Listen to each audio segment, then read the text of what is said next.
Welcome to the Village of Paw Paw Historical Walking Tour, a virtual tour of 10 residential homes and 10 business and public buildings.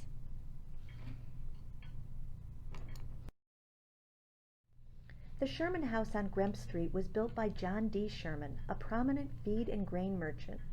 Mr. Sherman resided here with his wife Helen and their two children, Henry and Lula. The home remained in the family until 1938, when it was sold after the death of Lula Sherman Underhill.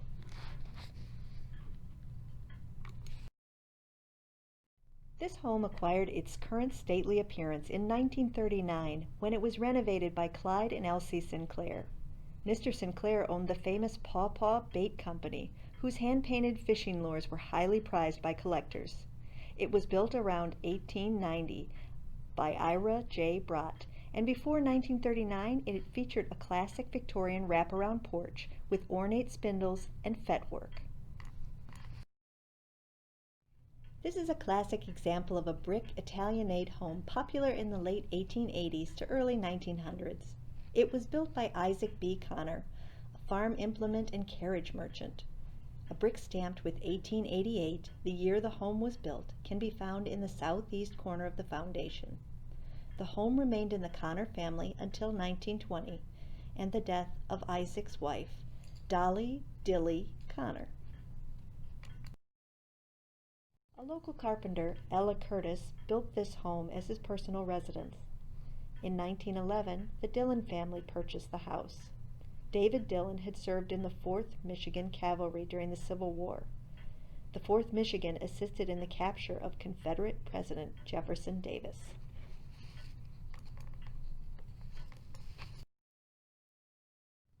In 1904, Edward and Addie Parks built this grand Queen Anne house.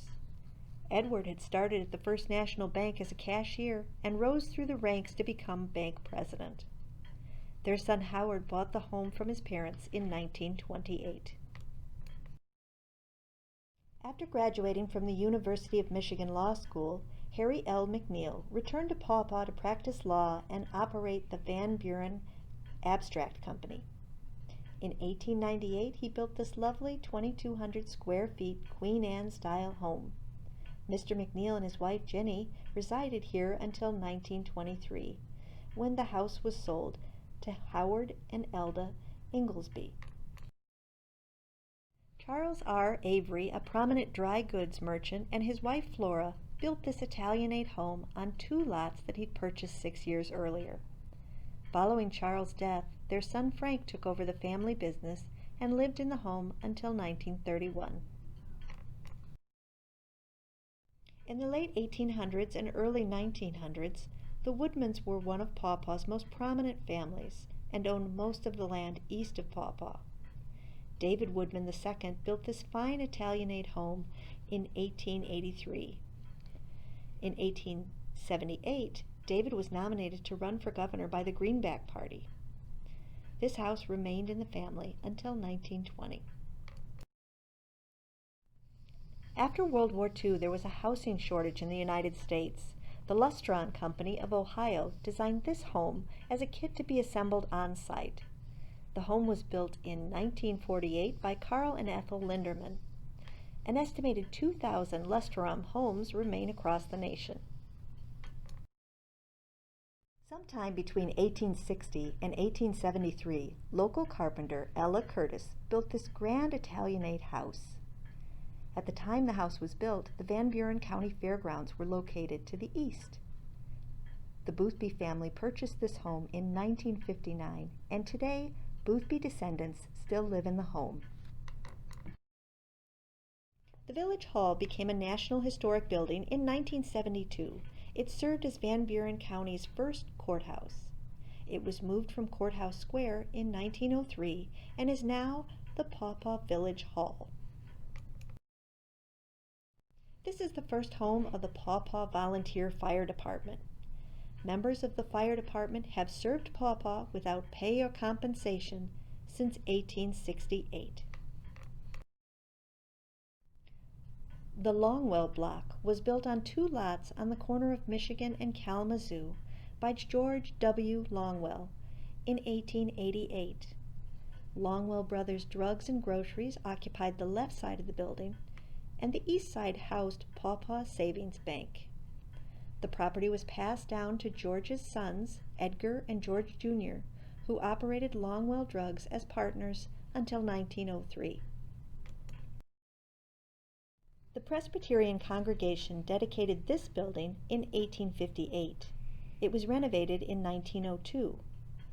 In 1954, an addition was added to the south side of the main building to serve educational and social needs. In 1955, both the interior and exterior were renovated again and the sanctuary enlarged. The First National Bank opened its doors in 1865 in another location. It was the only bank in the county until 1867. The bank built this building in 1904. In December of 1933, the bank was forced into receivership and closed its doors.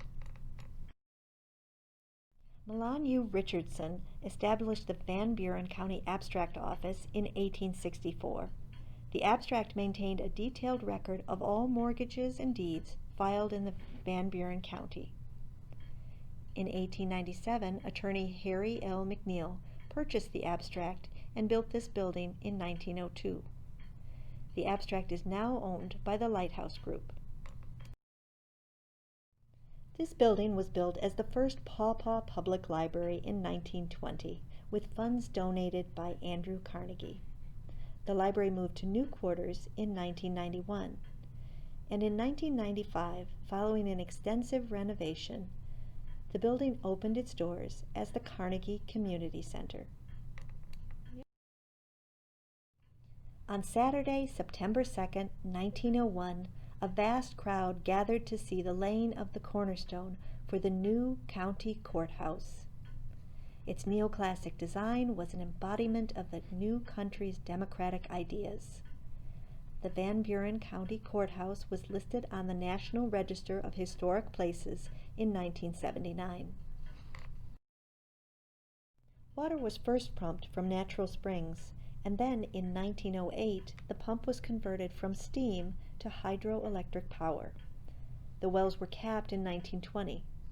Warner Vineyards purchased and restored the building in 1967.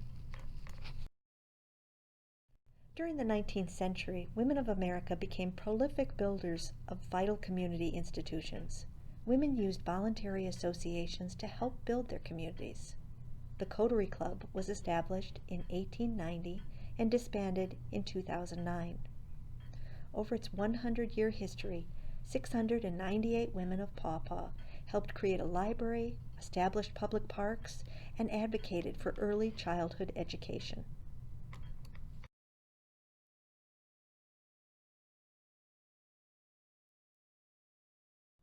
We hope you've enjoyed walking around the village of Paw Paw. Thank you for joining us.